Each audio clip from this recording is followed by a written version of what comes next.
Hello everyone. I hope you all are doing great. My name is Rachna and I welcome you all to my YouTube channel.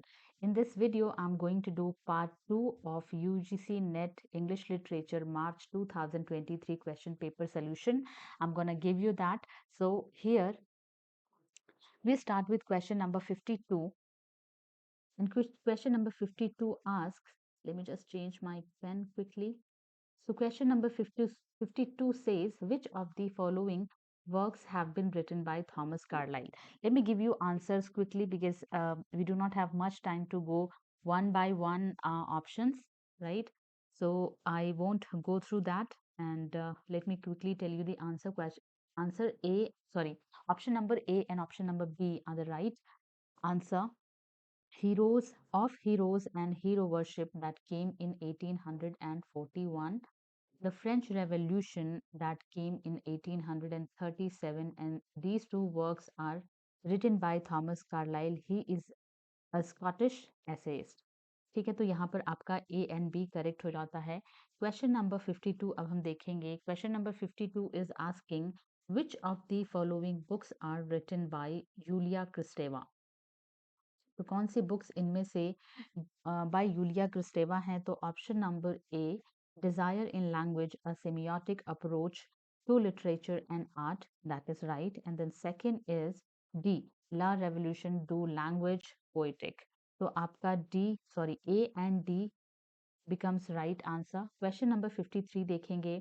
To which of the following theories new historicism is indebted? ठीक है, तो ए हो जाता है and your C, Marxism and reader response theory are the correct answer.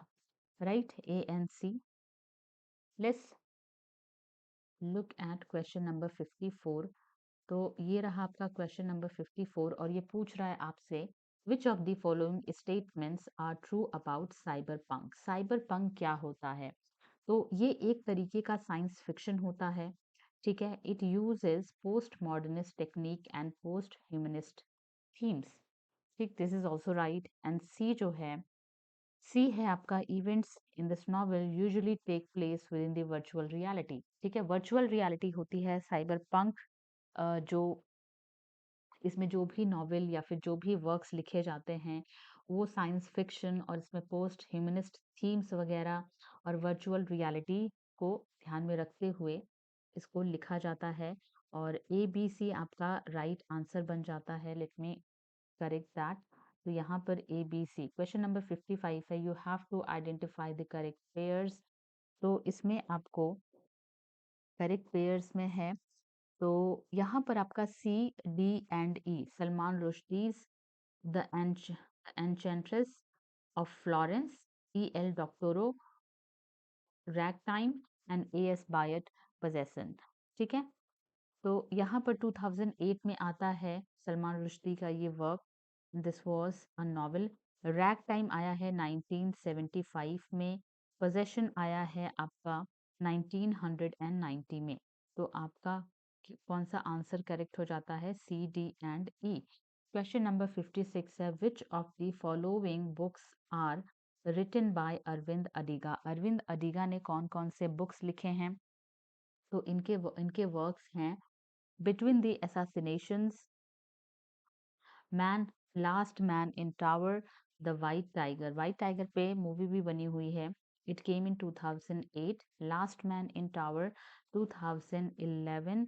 और जो assassination है ये बेसिकली बात कर रहा है बिटवीन द असैसिनेशंस, जो है वो बात कर रहा है assassinations of Indira Gandhi and Rajiv Gandhi in 1984 and 1991. Correct answer बनता है B, B, D and E. ठीक है, क्वेश्चन नंबर 57 देखेंगे. Which among the following are correct. इनमें से कौन सा करेक्ट है? एक तरफ हमें दिया हुआ है राइटर्स के नेम और दूसरी तरफ इनकी जो नेटिव कंट्रीज हैं उनके नाम दिए हुए हैं. तो जे एम कोटजी जो है साउथ अफ्रीका से हैं. Margaret Atwood, she is from Canada. And Orhan Pamuk, he is from Turkey. ठीक है, बी आपका राइट हो जाता है. A, B and D. Now we will look at question number 58. तो क्वेश्चन नंबर 58 कह रहा है which among the following is correct in the context of R K Narayan. तो आर के नारायण के कॉन्टेक्स्ट में कौन सा ऑप्शन है वो करेक्ट है। A is right because the Guide जो है वो एक ओपन एंडेड नॉवल है, वी ऑल नो दैट। ठीक। ऑप्शन सी देखेंगे, he wrote ghost story titled the Martyr's Corner. तो ये भी आपका सही है।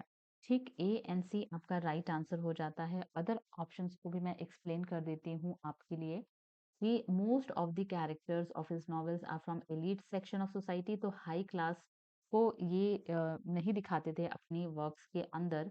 इनको बुकर प्राइज मिला हुआ है for his novel the vendor sweet, ऐसा कुछ नहीं है।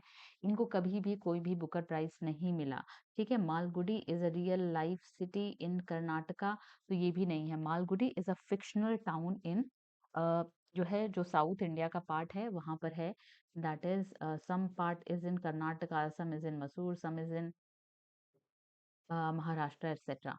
ठीक है, क्वेश्चन नंबर 59 देखते हैं। इसमें भी you have to identify the correct pairs. इसमें जो है क्रिटिक्स हैं बेसिकली लेफ्ट हैंड साइड में, and the right hand side में you can see their work.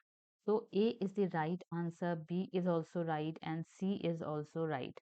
तो जॉन क्रो रैंसम का वर्क है क्रिटिसिज्म, INC, 1937 में ये आता है। very famous work of William Empson, Seven Types of Ambiguity, that came in 1930. Clint Brooks and R.P. Warren, which is Robert Penn Warren, इनका work है understanding poetry, that came in 1938 में। ठीक है, तो आपका A B and C is the right answer, option A correct हो जाता है यहाँ पर। क्वेश्चन नंबर 60 देखेंगे। Thomas Rymer coined the term poetic justice to imply the following। तो कौन कौन सी चीजें जो है वो पोइटिक जस्टिस के साथ इम्प्लाई करती हैं। ए राइट है और आपका बी राइट है। ये क्या कह रहा है, the distribution of earthly rewards and punishments in proportion to the virtue और vice of the various characters. Second है literary work governed by decorum and morality. तो मैं आपको बता देती हूँ कि पोइटिक जस्टिस होता क्या है इन हिंदी। ये जो है कोई भी कैरेक्टर हो, कोई भी एनी कैरेक्टर, ठीक है, वेरियस कैरेक्टर हो, उसको वर्चू एंड उसके वाइज के अकॉर्डिंग उसको या तो रिवॉर्ड एंड पनिशमेंट दिया जाए। फॉर एग्जाम्पल, इफ आई से कि हीरो है तो उसके साथ अच्छा होना चाहिए, विलन है तो उसके साथ बुरा होना चाहिए। If these two things are being followed in a work और ड्रामा और प्ले, तो ये जो है आपका पोएटिक जस्टिस हो जाता है। If this does not follow that, तो पोएटिक जस्टिस नहीं होता है। Literary work governed by decorum and morality. ठीक है, तो this is the easy one, B वाला है, तो ए एंड बी आप करेक्ट आंसर हो जाता है, ए एंड बी का। क्वेश्चन नंबर 61 देखेंगे अब हम। तो 61 में which among the following are written by रोला बार्थ। इनमें से कौन सा रोला बार्थ ने लिखा है। तो रोला बार्थ का सबसे important work mythology and the pleasure of the text, these two are very very important for your examination. तो 1957 से लेकर के 1957 में माइथोलॉजीज गॉट पब्लिश्ड और the pleasure of the text came in 1973। तो बी एंड सी आपका राइट हो जाता है। क्वेश्चन नंबर 62 देखेंगे। 62 में है which of the following are correctly matched. तो इसमें C and D are the right answer. Terry Eagleton का इन्होंने लिखा है criticism and ideology, Walter Benjamin ने लिखा है इल्यूमिनेशंस। ठीक है, सी एंड डी आपका इट बिकम्स राइट। अगला देखते हैं, क्वेश्चन नंबर 63 है। ये क्या पूछ रहा है, ये पूछ रहा है आपसे कि which among the following are true in the context of methods and methodologies in literary research. ठीक, तो इसमें आपका बी करेक्ट है और डी करेक्ट है। Let me explain you. Method are concerned with how one conducts a given piece of research.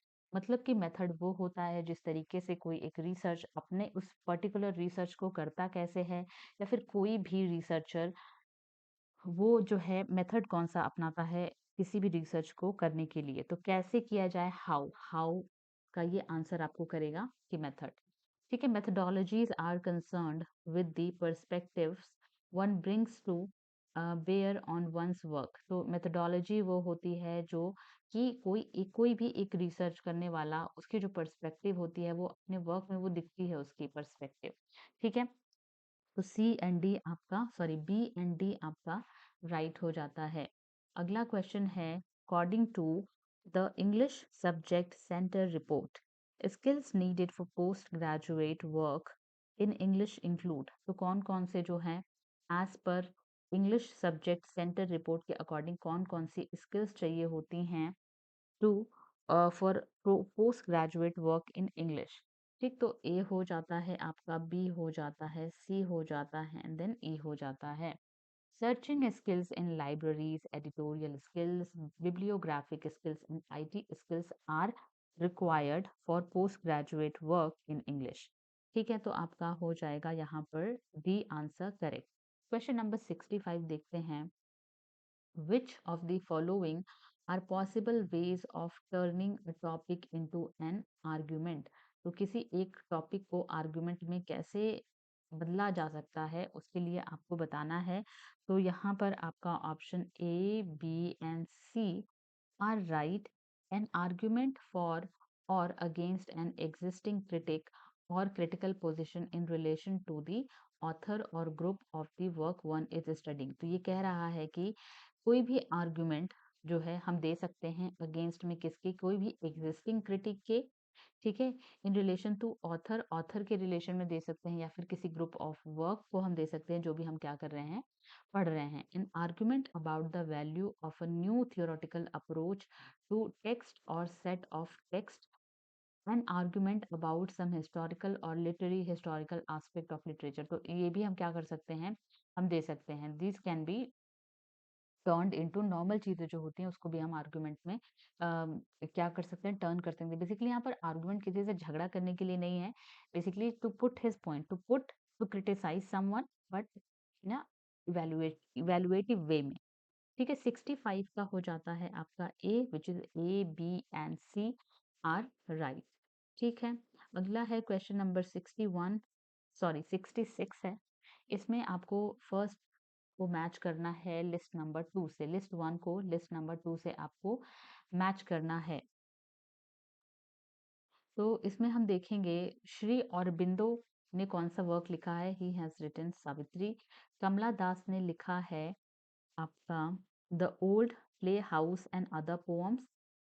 Shri Lal ने लिखा है कैलकटा लॉन्ग पोम, और तोरू दत्त ने लिखा है a sheaf gleaned in French field. तो आपका ये 4 we have to look for and we have to eliminate rest of them.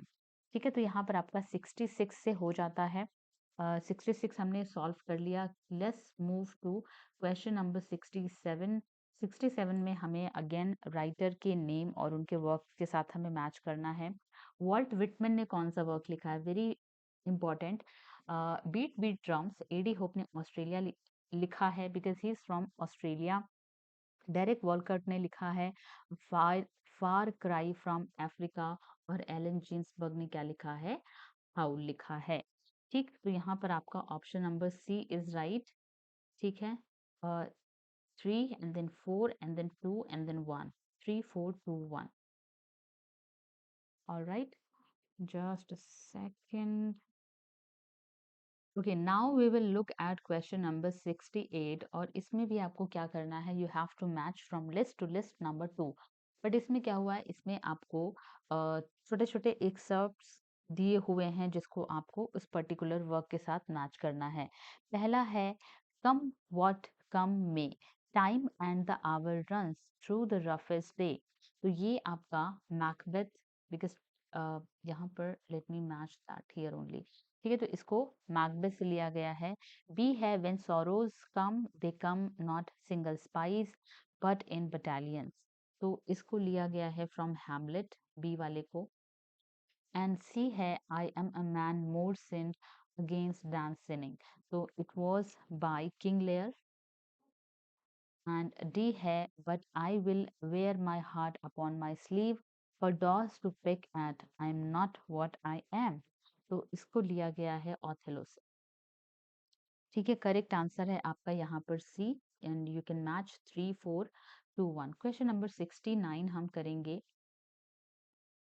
तो इसमें भी आपको क्या करना है, इसमें भी you have to match from list 1 to list 2। तो this is half of the question और यहाँ ऊपर आपको ये दोनों मिल जाते हैं। You can just pause the video and read it properly and in the mean time let me just give you the answer. ठीक है, पहला लिस्ट 1 में ए वाला जो है ये it is saying you can't eat the orange and throw the peel away. Man is not a piece of fruit. And this is said in the death of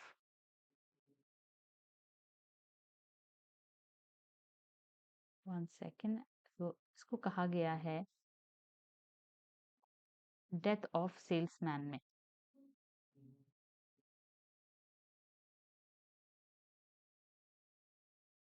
death of a salesman के अंदर इसको बोला गया है। अगला हम देखेंगे B है liberty means responsibility that is why most main dread it और इसको बोला गया है मैन एंड सुपरमैन के अंदर। ठीक है, तो here you can C man and Superman.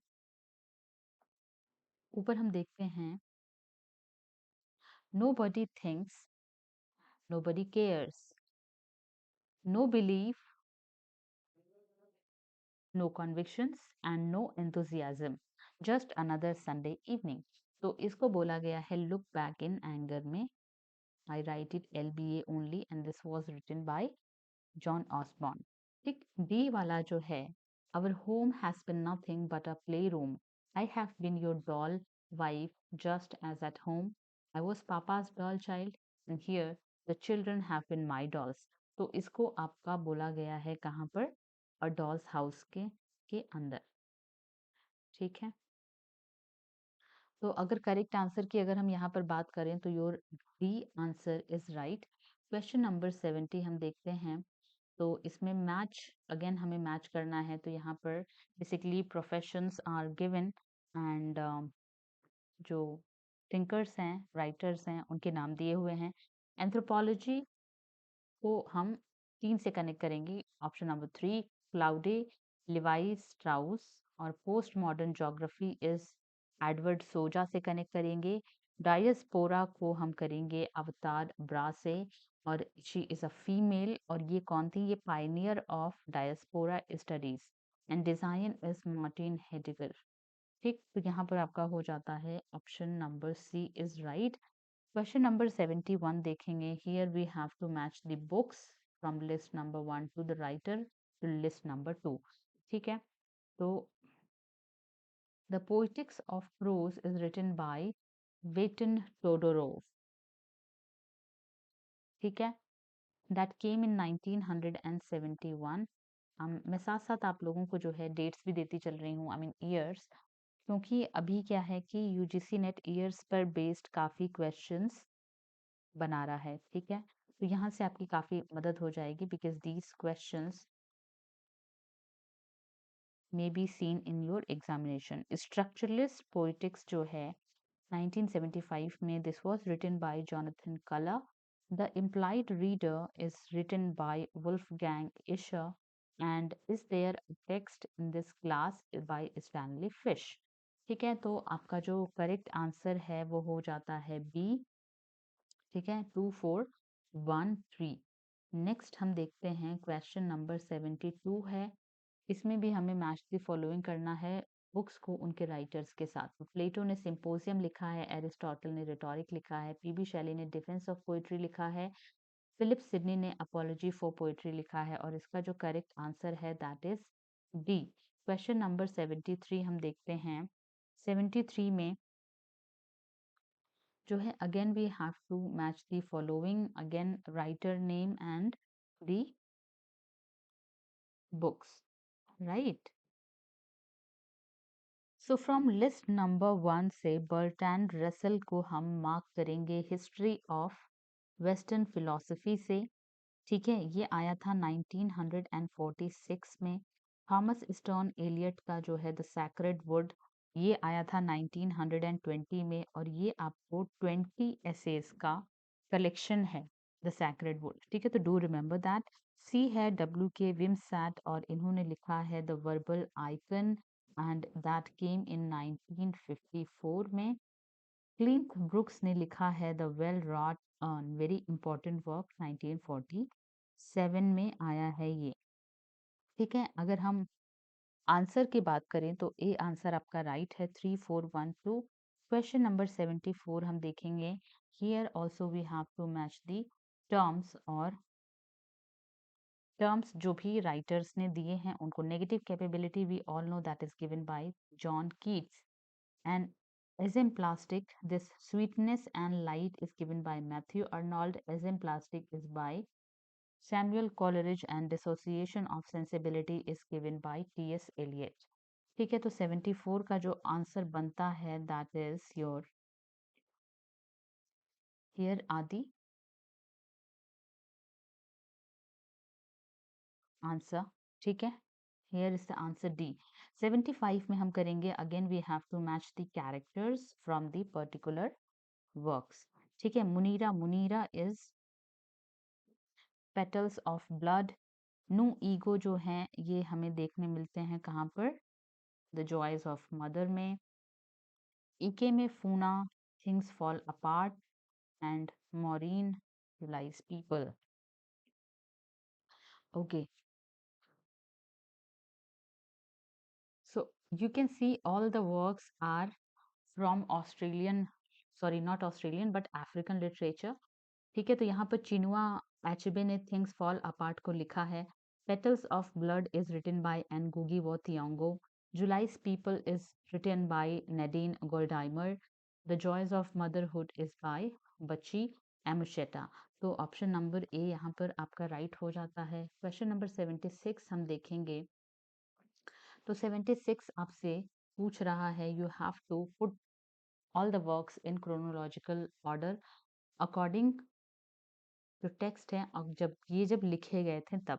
ठीक है, तो लिसिडस वाज रिटन इन 1637 में इसको लिखा गया था। It was by Milton. Hero and Leander in 1598 में लिखा गया था। This is by Charles sorry Christopher Marlowe. And then masque of Comus that was written in 1634, and your Paradise Lost is written in 1667 में। और ये वाला work और ये वाला both the works are by Milton। ठीक है, in fact 3 works are by Milton: Lycidas, Mask of Comus and Paradise Lost। 3 works are written by Milton। 1922 में The Wasteland आता है by T.S. Eliot। So something which is starting with B, तो ये तीनों B से start हो रहे हैं। ठीक है, तो बी हो गया, and then your B and then C and then A. ठीक है, तो बी आपका राइट हो गया। क्वेश्चन नंबर 77 देखेंगे। We have to do the same thing according to their date of birth. ठीक है, year of birth I would say we have to put them in chronological order. तो Rudyard Kipling का जो जन्म है that was in 1865। Robert Browning का जन्म है 1812 में। जॉन मैसेफील्ड 1878, और A E Housman 1859। John Donne 1572 में इनका बर्थ हुआ है। ठीक है, तो but one thing we will find here that none of the options are matching, क्योंकि सबसे पहले ई आना चाहिए। ई तो है हमारे पास, उसके बाद हमारे पास बी होना चाहिए, बी के बाद डी होना चाहिए। ठीक है, तो he is John Donne, and then B is your Robert Browning, and then D is A.E. Houseman, and then A and then C। ठीक है, तो this is the correct sequence of the this question. लेकिन क्या है कि ये question जो है, कुछ क्वेश्चंस ड्रॉप कर दिए जाते हैं बाय यूजीसी, और वो लोग आपको क्या करते हैं, if you have attempted the question they will give you full marks for that. ठीक है, तो do not worry about it if the option is not there in the option column। ठीक है, तो यहाँ पर अब हम देखेंगे अगला क्वेश्चन। क्वेश्चन नंबर 78 क्या कह रहा है? Again we what we have to do कि arrange the work in chronological sequence. ठीक है, Rajmohan's wife came in 1864 and that was written by Bankim Chandra Chatterjee. A Bend in the Ganges, that 18, sorry, not 18, but in 1964, after 100 years. ठीक है, 1964 and this was by Manohar Malgaonkar. Kanthapura very famous 1938 में by Raja Rao. Untouchable came in 1935, again very important, by Mulkraj Anand. Distant Drum in 1982 by Manohar Malgonkar, and ये आपका C answer correct कर देता है। Question number हम 79 देखेंगे। 79 में है कि find the chronological order of publication of Charles Dickens novels. ठीक है, तो चार्ल्स डिकेंस का जो नॉवल था उसमें हमें क्रोनोलॉजिकल ऑर्डर में लगाना पड़ेगा, and he is a very famous novelist from Victorian age. Oliver twist जो है 1838 में आया। टॉम्बी एंड सन्स 1848 में आया। पिकविक पेपर 1837 में। ब्लीक हाउस 1852 में। और ई वाला जो है डेविड कॉपरफील्ड 1850 में आया। So I have checked all these works, और इसमें आपका जो करेक्ट आंसर है that is D, starting with C. ठीक है, सी और कोई भी स्टार्ट नहीं हो रहा है, तो you can eliminate all that and you can choose appropriate answer. Question number 80 हम देखेंगे। 80 में है arrange the works in the chronological order of the staging publication of the following place. ठीक है, पहला है A Woman Killed with Kindness, that came in 1607 and this was written by Thomas Heywood. John Bull's Other Island, that came in 1904 and this was by G.B. Shaw. The Double Dealer by William Congreve, written in 1693. The Shoemaker Holiday जो है 1599 में कह सकते हैं publish हुआ है या फिर स्टेज्ड हुआ है। थॉमस बेकर ने लिखा है the shoemakers holiday. Richard Steele ने लिखा है द कॉन्शियस लवर 1722 में। ठीक है, तो सबसे अर्लीस्ट डेट इसमें डी की है, तो what is starting with D would be your right answer. बाकियों को यू कैन एलिमिनेट क्विकली। ठीक है, क्वेश्चन नंबर 81 हम देखेंगे arrange the works in chronological sequence. ठीक है, इन सारे वर्क को क्या करना है, हमें क्रोनोलॉजिकली सेट करना है। तो ये वाले जो हैं ये वर्क हैं, these are written by these writers. The theatre of revolt is by Robert Brustein, और ये आपका 1964 में ये आया है। The theatre of absurd by Martin Esslin, it came 1960 somewhere. ठीक है, उसके बाद the playwright as thinker by Eric Bentley 1946 में ये आया है। एंड आगे हम देखते हैं डी वाला जो है modern American drama by C.W.E. Bigsby 1992 में, और modern drama in theory and practice by J.L. Styan 1981 में। The correct answer for this question become CBA। ठीक है, क्योंकि अगर हम डेट्स को मैच करें, let me take you to that question again. तो 1946 जो है सबसे पहला हो जाएगा, और सी से जो स्टार्ट हो रहा है, तो rest we can ignore. Question number हम 82 देखेंगे। Choose the correct chronological sequence in which the following text were published. ठीक है, तो पब्लिशिंग डेट के अकॉर्डिंग हमें क्या करना है, क्वेश्चन सॉल्व करना है। Madness and civilization, this was written by Michael Foucault in 19 I mean published in 1961 में। The Archaeology of Knowledge 1969 में, again by Michael Foucault only. The Language of the Self, the Function of Language in Psychoanalysis, it was by Lacan 1968 में। The Birth of Clinic, again by Michael Foucault 1973 में। Culture and Anarchy is by Matthew Arnold, that was in 1869 में ये published हुआ था। ठीक है, तो सबसे कम हम देखेंगे तो इसमें ई से जो स्टार्ट होता है, हमारे पास 3 स्टार्ट हो रहे हैं ई से। ठीक है, यहाँ पर हमें आना चाहिए EACB, EACBD। ठीक है, तो आपका बी ऑप्शन यहाँ पर करेक्ट हो जाता है। क्वेश्चन नंबर 83 देखेंगे, choose the correct chronological sequence in which the following theories appeared. ठीक है, इनकी भी मैं डेट्स लिख देती हूँ so that it will become easier for you. 1950s में स्ट्रक्चरलिज्म आया, साइको एनालिसिस आपका वर्ल्ड वॉर वन के दौरान हुआ था। तो लेट मी राइट 1915 और 15 और 20 भी वी कैन राइट। ठीक है, इको क्रिटिसिज्म जो है 1990 में आया है। ओरिएंटलिज्म जो है वो 1978 में आया है। New criticism bye John Crowe ransom 1930 में आया है। तो सबसे पहला हमारा बी से स्टार्ट होने वाला। ठीक है, तो बी, उसके बाद ई, ई के बाद ई, उसके बाद ई, उसके बाद आना चाहिए ए। तो यहाँ पर आपका डी आंसर करेक्ट हो जाता है। ठीक है, क्वेश्चन नंबर 84 हम देखेंगे। इसमें जो है हमें क्या करना है, 84 में we have to again make works, put the works in chronological sequence. Matthew Arnold का कल्चर एंड अनार्की 1869, ऊपर भी हमने अभी जस्ट डिस्कस किया है इसको।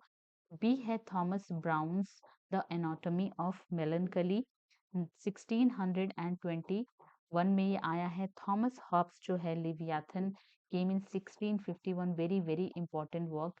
Walter Peter's studies in the history of the Renaissance 1873 में आया है ये। टीबी शैली का डिफेंस ऑफ पोइजी 1821 में आया है। ठीक है, यहाँ पर क्या आंसर बनेगा, something which is starting with B. ठीक है, तो बी हमें सबसे कम नंबर दिख रहा है 1621, तो BCEAD is the right answer. अगला हम देखते हैं, अगला जो है क्वेश्चन नंबर 85 है, और इसमें भी क्या पूछ रहा है कि arrange the works in chronological sequence. ठीक, तो 85 में अगर मैं डेट्स फिर से लिखना स्टार्ट करूं, स्ट्रक्चरलिस्ट पोइटिक्स 1975 में ये आया है, and that was by Jonathan colour.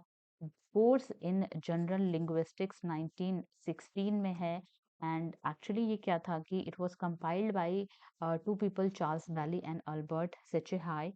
और इन्होंने क्या किया था, they from their notes on lectures given by historical comparative linguist Ferdinand de Saussure. ठीक है, कहाँ पर उन्होंने लेक्चर दिया था, at the University of Geneva, और 1906 से लेकर के 1911 तक।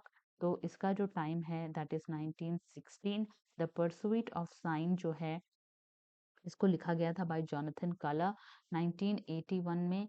और pleasure of the text by रोला बार्थ, वेरी वेरी इंपॉर्टेंट, 1973 में। The implied reader by Wolfgang Iser 1974 में ये आए हैं। तो इनका जो सबसे पहले बी से जो स्टार्ट हो रहा है वर्क, उसको हम देखेंगे।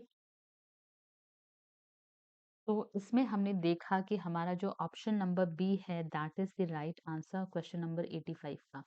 ठीक है, B is the right answer, B, B, E, A and then C. ठीक, क्वेश्चन नंबर 86 हम करेंगे। अब यहाँ से आपके जो स्टेटमेंट्स वाले क्वेश्चंस हैं वो स्टार्ट हो जाते हैं। स्टेटमेंट 1 कह रहा है, the book the theatre of revolt was written by Robert Brustein. So that is correct. The book of The Theatre of Revolt is written in the context of French Revolution. तो क्या ये French revolution के context में लिखा गया था? तो answer is no. इसका जो कॉन्टेक्स्ट था वो इस बुक को लिखा गया था, and this book covers a range of authors from Henrik Ibsen to Samuel Beckett. और इनकी जो थीम हुआ करती थी, थीम ऑफ रिवोल्ट, वो किसके अगेंस्ट में थी? जो भी ट्रेडिशनल थिएटर हैं, कॉन्वेंशंस हैं और सोसाइटल नॉर्म्स हैं, उनके अगेंस्ट में इनकी थीम हुआ करती थी। इन्हीं राइटर्स को इस वर्क के अंदर क्या किया गया है, कवर किया गया है। The theatre of revolt, you can say theater of absurd also, and it is not written in context of French Revolution। ठीक है, तो ये कट जाता है आपका। तो ऐसे वाले क्वेश्चंस में you only have to find statement 1 true है या फिर फॉल्स है। तो हमारा ऑप्शन नंबर सी करेक्ट हो जाता है यहाँ पर, which says statement 1 is true and statement 2 is false. ठीक है, क्वेश्चन नंबर 87 हम देखते हैं। इसमें भी same kind of a question it is asking, but with different statements. ठीक है, स्टेटमेंट 1 जो है ये पूछ रहा है आपसे, Konstantin Stanislavski collaborated with Anton Chekhov to stage drama and on stage. तो इन दोनों ने कोलैबोरेट किया था, तो that is right.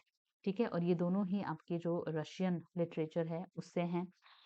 The book my life in art was written by Konstantin Stanislavski. ठीक है, नेम थोड़ा टेढ़ा है बट नेवर माइंड। यहाँ पर दोनों ही करेक्ट हो जाते हैं, तो your B option is correct. Option statement number 1 and 2 both are right. Question number 88 हम देखेंगे। Here we have to again two statements and let me just tell you if both are correct. Statement 1 कह रहा है human bodies like those of other living organism. Let me read the question again here. तो जो question 88 है इसमें जो है given below are two statements. Statement 1 says human bodies like those of other living organisms are only sexed from a particular narrow perspective. That is right. ठीक है, next हम देखेंगे स्टेटमेंट नंबर 2। स्टेटमेंट नंबर 2 बोल रहा है most of the reproductions that we undertake in our life times has nothing to do with sex, so that is also right. तो इस case में आपका बन जाता है option number A which says both statement 1 and 2 are correct। ठीक है, अगर हम 89 हम देखते हैं, given below are two statements, एक आपका assertion है, सेकंड आपका रीजन है। ठीक है, तो असर्शन और रीजन का क्वेश्चन आपको सॉल्व कैसे करना होता है। Here if you will find both assertion and reason correct, right, उसके बाद हम देखते हैं कि क्या जो रीजन है वो असर्शन को करेक्टली एक्सप्लेन कर रहा है। अगर कर रहा है तो हम उसी के अकॉर्डिंग अपना ऑप्शन चूज करेंगे, नहीं कर रहा है then we have to choose कि R reason is not the correct explanation of A, ऐसा हम करेंगे। ठीक है, तो let's read the assertion here। Cooperative learning activities are those in which students must work together in order to complete a task or solve a problem। ठीक है, तो ये क्या कह रहा है कि कोऑपरेटिव लर्निंग जो होती है तो दे वर्क टुगेदर, ठीक है, इन ऑर्डर टू सॉल्व और complete a task, so that is correct.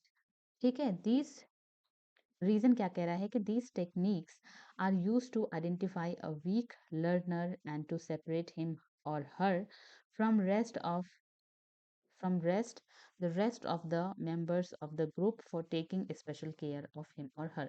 तो क्या हम इस टेक्निक का इस्तेमाल करते हैं, कोऑपरेटिव लर्निंग जो होती है इस टेक्निक का हम इस्तेमाल करते हैं वीक लर्नर को आइडेंटिफाई करने के लिए, फिर उसको हम सेपरेट करते हैं ताकि हम उसका स्पेशल केयर कर सके, तो ऐसा तो कुछ नहीं होता है।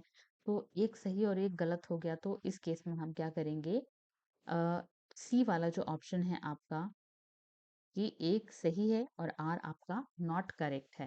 क्वेश्चन नंबर हम 90 देखेंगे। 90 क्या कह रहा है, इसमें आपका गिवन बिलो टू स्टेटमेंट, एक असर्शन है एक रीजन है, सेम टू सेम।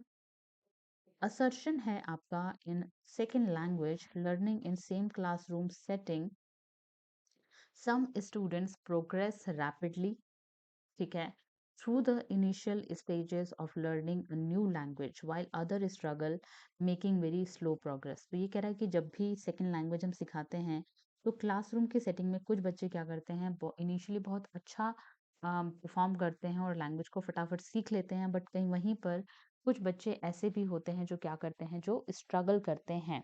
तो that seems right, right. Reason हम देखेंगे some learners never achieve native like command of a second language. ठीक है, तो ये भी आपका सही है, कुछ बच्चे ऐसा होता है कभी उनको नेटिव लाइक कमांड मिलती नहीं है। अब दोनों सही हो गया। ठीक है, तो हम इन दोनों को बिकॉज करके लगा करके देखेंगे तो ये क्या एक्सप्लेन कर रहा है। तो व्हेन यू पुट बिकॉज तो यू विल फाइंड कि this thing is not explaining, इसका इससे बहुत ज्यादा कुछ कनेक्शन नहीं है, क्योंकि पहले वाले में बच्चा क्या कर रहा है, कुछ लोग क्या करते हैं स्ट्रगल करते हैं बट कुछ बहुत तेजी से सीख लेते हैं, और कुछ लर्नर्स ऐसे होते हैं जो कभी भी सेकेंड लैंग्वेज जैसी कमांड लेकर आ ही नहीं पाते हैं। ठीक है, तो ये क्या है, ये करेक्ट एक्सप्लेन नहीं कर रहा है and hence it becomes option number B. Question number 91 से 95 में अगर हम देखते हैं तो इसमें आपका पोअम दी हुई है। or you have to understand the poem first and then you have to solve it. The title of the poem is Talking in Bed. This is an autobiographical work, poem by Philip Larkin. ठीक है, इसमें जो है, अगर हम comprehension की बात करें तो इसमें पोएट कहना क्या चाहता है, this is one of the best poems of Philip Larkin by the way. इसमें जो पोएट है वो कहना चाहता है कि he just trying to show the break down of communication between long time romantic partners, both are in bed. ठीक है, बेड में पोएट को ऐसा लगता है कि बातें करना, talking is very very easy, but actually it is not. ठीक है, पहली लाइन जो है वो इस बात को बता रही है, टॉकिंग इन बेड और टू बी इजीएस्ट। बेड में बातें करना क्या होता है, बहुत इजीएस्ट होना चाहिए, but it is the hardest part. ठीक है, lying together there goes back so far an emblem of two people being honest. और हम दोनों जो हैं बेड में हैं, और कैसे हैं, बिल्कुल एम्ब्लेम हैं किसके, ऑनेस्ट होने के एम्ब्लेम हैं हम। Yet more and more time passes silently, और इसी तरीके से हमारा जो समय है वो बिल्कुल साइलेंटली पास होता जा रहा है। मैं भी कुछ नहीं बोल रहा हूँ, वो भी कुछ नहीं बोल रही है। आउटसाइड क्या है कि the winds in complete unrest builds and disperses clouds about the sky। बाहर क्या है, जो विंड है वो भी कैसी है, इनकम्प्लीट अनरेस्ट में है, बिल्ड करती है, डिस्पर्स कर रही है बादलों को, आसमान के बादलों को, and dark down heap on the horizon. इस लाइन का कहने का मतलब यह है कि ब्लॉट ऑन द लैंडस्केप। और ये जो चीजें हैं, ये कहीं ना कहीं ये ब्लॉट एक धब्बे के जैसा है ये लैंडस्केप के ऊपर, और इनमें से कुछ भी हमें जो है, हमारी केयर किसी को भी नहीं है। Nothing shows why at unique distance from isolation, it becomes still more difficult to find words at once true and kind or not untrue, not unkind। ठीक है, तो एक समय ऐसा था जब इसकी जो बातें थी वो मुझे सुकून देती थी, वो मुझे राहत देती थी, ऑनेस्ट थी, केयरिंग थी इनकी बातें। अब ये तो ना ही झूठी हैं और ना ही मर्सीफुल हैं या फिर केयरिंग हैं। तो यहाँ पर पोएट कहना चाहता है कि the person is not telling lie but also not telling truth, and this is the complexity of human life। उसको फिलिप लार्किन शो कर रहे हैं यहाँ पर। क्वेश्चन नंबर 91 हम देखेंगे, इसमें आपका 91 92 बहुत आराम से बन जाएगा आपका। 91 कह रहा है कि which of the statements is true. तो without wasting time, let me give you the answer here. C है, poet says that talking in bed should be easy but it is not। ठीक है, तो मैंने आप लोगों को बिल्कुल फर्स्ट लाइन एक्सप्लेन करी है कि टॉकिंग बेड में टॉकिंग करना क्या लगता है, शुड बी इजी, इजी होनी चाहिए, बट एक्चुअली में ये नहीं है। 92 हम देखेंगे, the poet says that when two people are lying together they look like what, two pure human beings. Question number 93 देखेंगे। क्वेश्चन नंबर 93 में है, the poet says that while lying in bed he and his companion pass time silently। ठीक है, 94 है, the poet and his companion are what। तो D आपका in a place where, sorry, in a place from away from the towns. ठीक है, वो बिल्कुल शहर से दूर, बिल्कुल वो दोनों lover and beloved both are at different place. Question number 95 है, the poet says that by lying in bed with one's companion it is difficult to find words which are at once honest and caring। ठीक है, तो दो line पे आपको, last की दो line से बहुत ध्यान देना है। The words, sorry, words at once true and kind और not untrue and not unkind. ठीक है, नेक्स्ट हम 96 से लेकर के 100 तक का क्वेश्चन देखेंगे। तो इसमें I am giving you the passage here, kindly read that. ठीक है, you can pause the video and you can read that, and those who are finding it useful, because it is obviously it is a very useful thing for you all। ठीक है, solving a question paper of PYQ, these are great help, ठीक है, for any examination। and if you like it, so do subscribe my channel, and do like it, do share it with your friends, or whosoever who is preparing for UGC NET English Literature। I also take classes for paper 2, so I think that you are done with this। and यहाँ पर छोटा सा part है उसका, तो ये भी you can just pause the video and then you can read that. ठीक है, क्वेश्चन नंबर 96 हम देखेंगे। 96 क्या कह रहा है? In the above passage Christopher Caldwell's statement, poetry in its use of language continually distort and denies the structure of reality to exalt the structure of the self।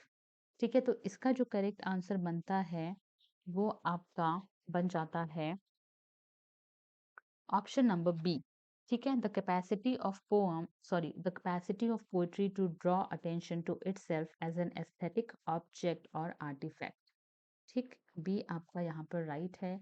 Question number 97 देखेंगे। 97 में it's a easy one. Assonance का मतलब क्या है? Assonance जो है repetition of identical और similar vowels.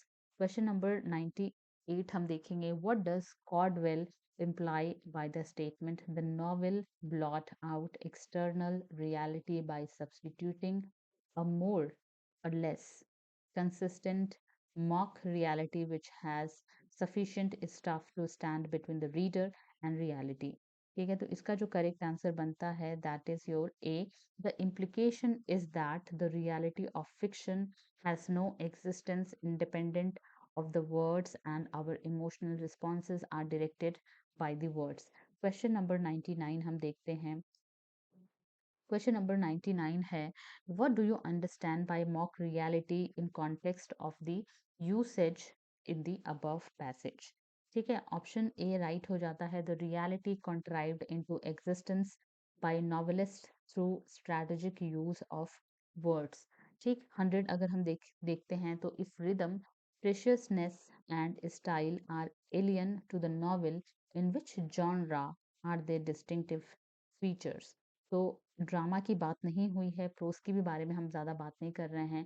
We are talking about preciousness, rhythm की बारे में बात कर रहे हैं, स्टाइल के बारे में हम बात कर रहे हैं, पोएट्री के लिए हम इसमें बात कर रहे हैं। ठीक है, तो that's all. I have completed 100 question in two parts. Part 1 और पार्ट 2 में हमने कवर किया है यूजीसी नेट इंग्लिश लिटरेचर मार्च 2023 का क्वेश्चन पेपर। पार्ट 1 जिन बच्चों ने नहीं देखा है they can visit and they can watch that also. उसके बाद यहाँ इस वाली वीडियो में मैंने 51 से 100 तक के क्वेश्चंस को लिया है और सॉल्व किया है। If you find any mismatch in the answers, however I tried my best to give you the best answer for each question. If you find any discrepancies, then you can let me know in the comment box. I will definitely reply you.